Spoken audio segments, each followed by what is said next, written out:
Alors, le syndicat du Bas-Languedoc, c'est un syndicat à vocation unique. On est chargé de distribuer l'eau à près de 500 000 personnes l'été, un peu moins l'hiver.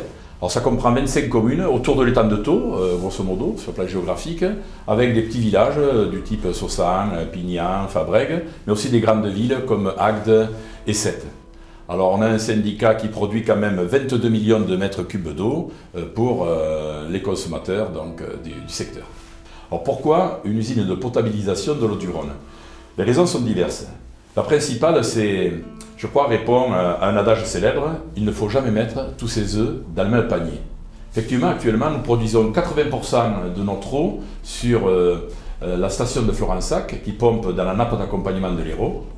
Imaginons en été une pollution, une sécheresse, que fait-on? Alors il est vrai qu'on a des ressources karstiques qui permettent un petit peu de compenser, mais ce n'est pas suffisant. Donc il fallait une usine qui permette de produire de l'eau, au moins 30 000 m3 jour, pour répondre d'une part à l'augmentation des besoins de la population, surtout l'été, et d'autre part la nécessité également de soulager une nappe phréatique. Notre souci, c'est, si vous voulez, de ne pas trop puiser dans les nappes, parce qu'on sait qu'il faut partager l'eau, et il faut la gérer intelligemment. Nous allons implanter cette usine sur Fabrègues, car nous sommes sur le premier tronçon du projet Aqua Domitia.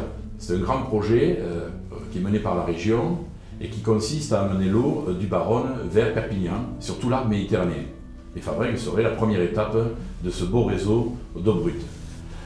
La deuxième raison, c'est que techniquement, nous avons deux gros réservoirs de 5000 m3 à proximité de l'usine, ce qui va nous permettre d'envoyer l'eau en pression dans le réseau du syndicat. Et enfin, comme je suis élu de la commune, j'ai pu faciliter les acquisitions foncières pour installer ce bel équipement. Le coût du projet est de l'ordre de 15 millions d'euros. Cela représentera pour le consommateur un impact au mètre cube de 10 centimes d'euros. Pourquoi un prix aussi modéré? Tout simplement parce que les 30 000 m3 qui vont être produits par l'usine journalièrement seront répartis sur l'ensemble des ventes du syndicat. Cela permet de proposer une eau de qualité, en quantité, à un prix très modique.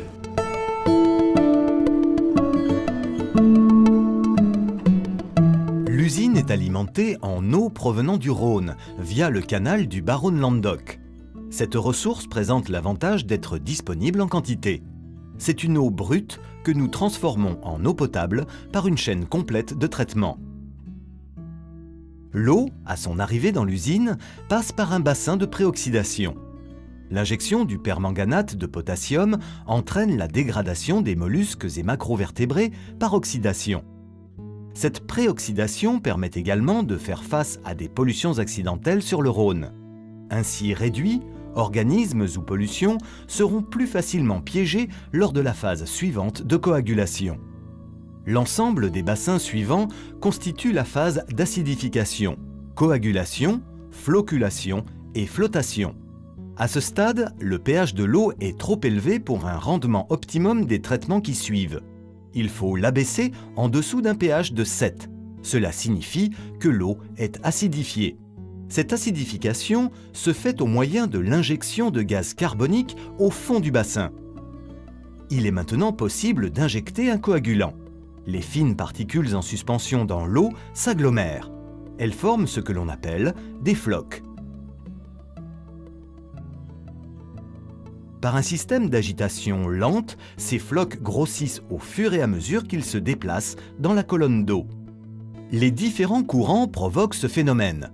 Si l'eau est trop froide, il est nécessaire d'injecter un autre réactif, qu'on nomme flocculant. Un système astucieux de circulation entre des parois poursuit le grossissement des flocs et permet une accélération de l'eau.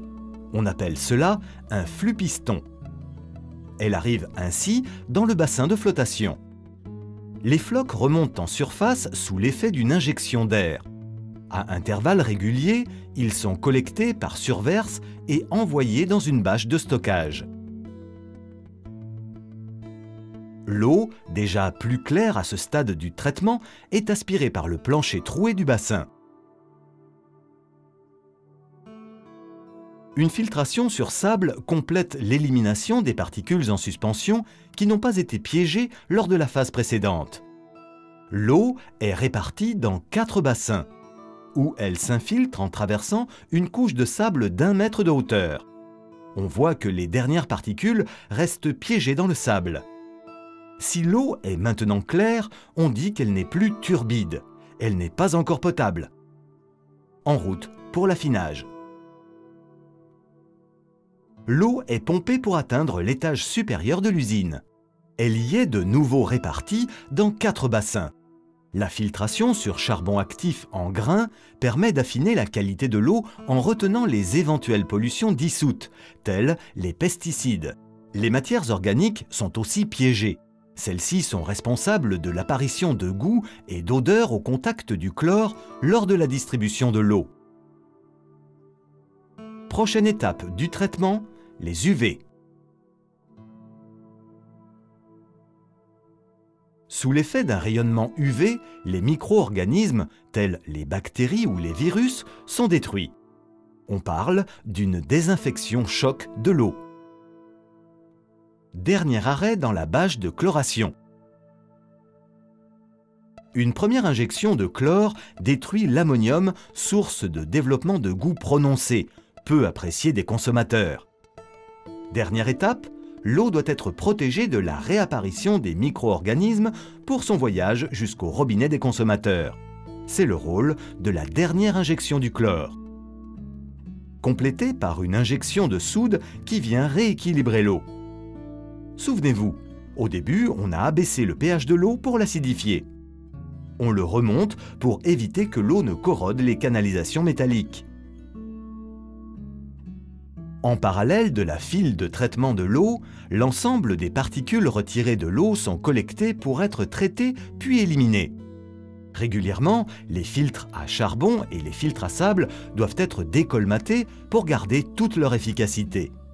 Un système de rétrolavage en 3 phases se met en route.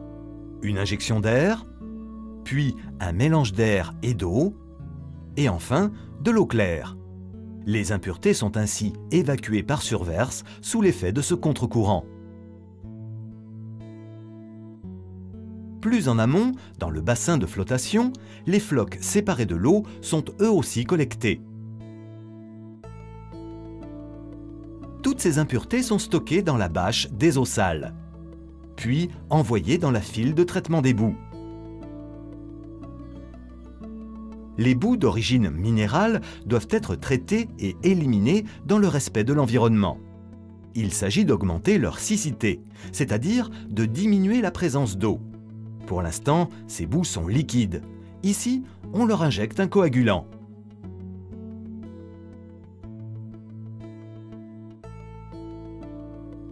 Dans l'épaississeur, les boues décantent au fond.